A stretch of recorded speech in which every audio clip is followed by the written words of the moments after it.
ये para force की जानिब से ऑपरेशन किया जा रहा था। बार बार इन लोगों को आगाह किया ने था पैरा फोर्स की जानिब से कि जी आप अपने रेट्स वगैरह ठीक कर लें। इनको वार्निंग भी दी गई थी, लेकिन इन्होंने कोई अमल दरामद नहीं किया, जिसकी वजह से पैरा फोर्स की जानिब से इनकी शॉप को अभी सील किया जा रहा है। ये देखें,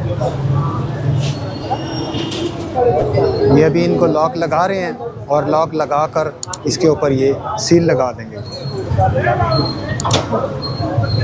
ये आप देख सकते हैं,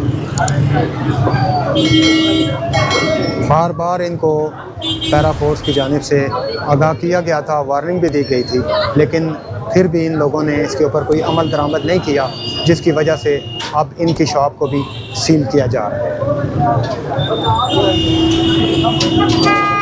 main taxi stand Dhokal Khan चौक में हम मौजूद हैं और ये शॉप भी इन्होंने सील कर दी थी।